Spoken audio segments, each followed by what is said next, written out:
Muy bien, bienvenidos de nuevo a Diálogos Heréticos. Hoy hablaremos de los desterrados hijos de Eva, el sufrimiento y el psicoanálisis. ¿Cómo estás, Hermes?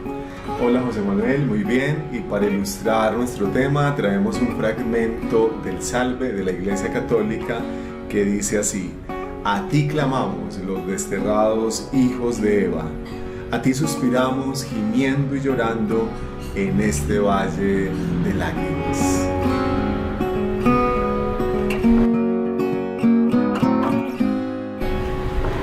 ¿Y por qué hablar ahora sobre el sufrimiento en una situación de pandemia donde uno va y mira cualquier noticia y todas dicen que se aumentaron los índices de depresión y ansiedad? Pero ¿acaso se aumentaron o siempre estuvo ese sufrimiento y ese dolor? Es la pregunta. ¿O hace parte de nosotros? Pues justamente el fragmento que estábamos leyendo del Salve, José Manuel, nos saca el tema de una cuestión coyuntural que sin duda es dolorosa, es difícil. Hay gente que se muere y hay duelo y hay incertidumbre y hay angustia. Eso no se puede negar, pero quizá hay que pensarlo más ampliamente, porque el fragmento nos muestra, fue creado antes de la pandemia y nos muestra como una invitación al sufrimiento, como algo que tuviese algún valor o importancia religiosa, por ejemplo. Exacto, y por eso estamos acá. Recuerdo un fragmento muy corto donde Lacan dice: nos encargamos como psicoanalistas del penar de más.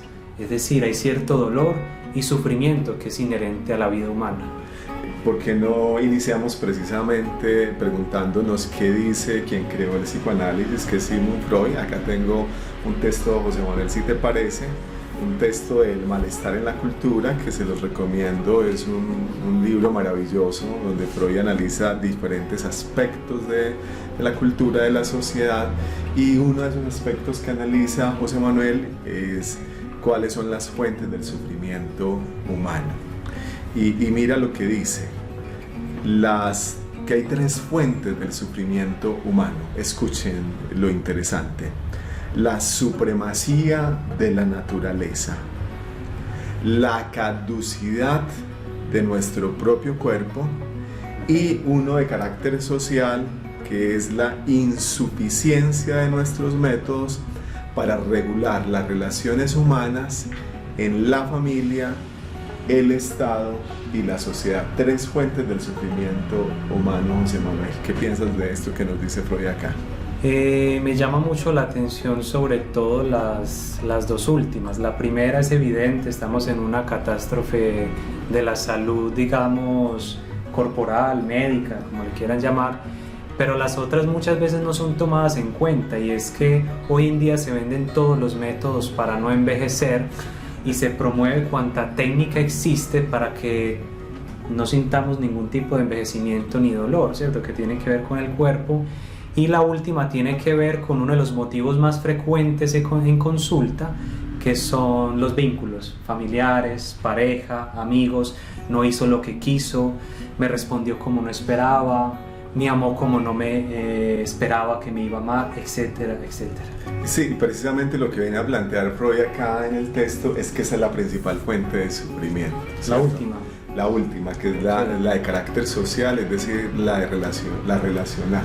Es algo así como nunca sufrimos más que cuando algo falla en la relación con la otredad, ¿cierto? Como que algo no va en la relación con los seres que amamos, y eso se torna como una vivencia altamente Mira, dolorosa. y lo ligo a la investigación que conoce mucha gente como la más validera, las tablas, donde eso, digamos, se ratifica. Digamos, las relaciones con los otros están en un segundo lugar respecto a cuánto aporta nuestro bienestar subjetivo, ¿cierto? Y un segundo lugar me parece muy importante, ¿cierto? Entonces es algo que termina por afectar bastante nuestro estado mental.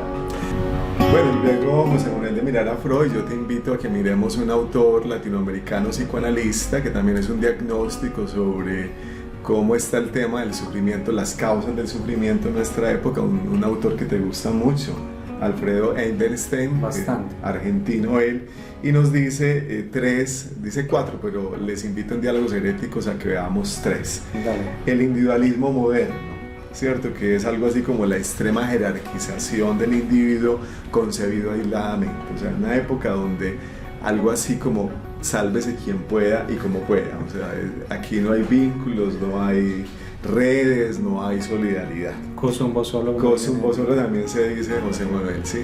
El segundo es el nihilismo, que es una palabra muy bonita para decir algo horrible, y es no hay valores o sentidos trascendentes compartidos y vinculantes. Es que cada cual haga lo que quiera y le encuentre el sentido que quiera a las cosas. Las mamás dicen, de hoy en día dicen, se perdían los valores, ¿cierto? Que es una época donde no hay como valores que orienten y donde el sinsentido, o sea, el para qué la vida, el qué importancia si tiene. alguien se muere o se quita la vida, prácticamente Eso, empieza a parecer lo mismo. Claro, eso no tiene ninguna importancia, ¿sí? Y el tercero que se hace central, no solamente por el tema de la pandemia, sino también por los estudios de las neurociencias, es la biologización, ¿cierto? Y es cómo lo humano se biologizó. O sea, y eso hace sufrir. Claro, porque es la tendencia biopolítica que hace pensar lo humano como eminentemente biológico, como si lo nuestro fuera un asunto cerebral, de redes y solo se soluciona vía medicamentos, por ejemplo. Okay. O sea, si tú tienes una depresión, entonces te receta algo para que ya sientes dolor, entonces ve y te fumas un pucho de marihuana, ¿sí? Y con toda esa cantidad de drogas sintéticas que existen, es como si se quisiese atender el asunto eminentemente con químicos. Entiendo. ¿Sí? Sabes que me queda sonando mucho, sobre todo la primera, podemos hablar de cualquiera, pero la primera me llama la atención porque recuerdo algo que incluso resalta Alfredo, y es que hoy en día se quiere, digamos, negar cualquier forma de determinación del otro, del orden cultural, del país, de la familia. Entonces cada uno se quiere concebir como alguien absolutamente auténtico, nada me influye, y eso tiene unos costos digamos, de soledad, unos costos de aislamiento y, digamos, de confusión también, porque más que negar la determinación, me parece que hay que leerla. Hay que saber por qué estamos influidos y en qué medida por el otro, me parece. Claro, habría que pensar en el sufrimiento como una creación histórico-cultural, ¿cierto? Más que como un hecho. Exacto. Mira, te cuento algo. Alfredo suele decir que la crisis de identidad adolescente es propiamente occidental.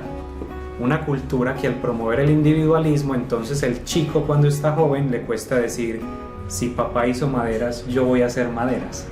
Si papá hizo eléctricos, yo voy a hacer, porque eso le parece terrible, parecerse en lo más mínimo al otro, sentirse determinado. Entonces eso provoca ciertos cuestionamientos que llevan incluso hasta la angustia. Entonces él dice, la crisis no se rastrea en las carnes, en las hormonas, sino que también es un asunto cultural, ¿cierto? Cómo estos chicos están luchando por ser, digamos, mónadas, individuos separados de todo. Eso, entonces ahí tendríamos que analizar la producción de ese sufrimiento en esos contextos históricos, porque no es lo mismo, digamos, lo que causa sufrimiento en una época que en otra, en una cultura que en otra. Exacto. Pero mucho más interesante, tendríamos que preguntarnos en diálogos heréticos el sufrimiento pensado, por ejemplo, desde un autor como Lacan, un psicoanalista francés, que nos invita a pensar ya el sufrimiento es como en lo subjetivo. Exacto, y de hecho recomendamos mucho este libro, si quieres se los enseñas, para mí es una joya. Este es un libro de Lacan que se llama, es el Seminario 16, que tiene un título muy enigmático pero interesante, de un otro al otro. Y en la clase del 11 de diciembre de 1968, Lacan habla ahí del sufrimiento y nos va a decir cosas muy interesantes, José Manuel, y es que el sufrimiento es un hecho. Y para decir que el sufrimiento es un hecho, nos va a plantear que ese hecho encubre un decir, ¿sí? En tanto el sufrimiento quiere ser síntoma, es decir, significa una verdad. y remata Lacan. Enseguida vamos a ampliar estas cosas y le puede sonar enigmático a la gente que nos está escuchando. Remata diciendo: el sufrimiento tiene su lenguaje. Entonces mira, el sufrimiento como un hecho del decir, ¿cierto? El sufrimiento contiene una verdad, digamos una verdad subjetiva, y el sufrimiento de cada quien tiene su lenguaje. O sea, cómo pasamos de esa influencia social a pensar el sufrimiento en lo singular en relación con lo otro. Exacto, muchas veces la gente te pregunta por celular: me pasó tal cosa, entonces ¿yo qué tengo? Como si hubiera un manual general que diga: todos los que pierden pareja es por estas causas. Pero era José Manuel, no qué tengo, sino dígame qué hago. Exacto, es decir, eliminando la absoluta, digamos, singularidad. Cuando tú dices que encubre un decir, quiere decir que yo a través de mi sufrir estoy protagonizando ciertos mensajes, ciertos saberes, digamos, que van circulando a través de mi familia, de mi cultura, de mi entorno en general, y yo los protagonizo con mi cuerpo, con mis síntomas y con mis deseos, ¿cierto? Pero está encubierto, o sea, yo no estoy enterado de eso, pero lo sufro.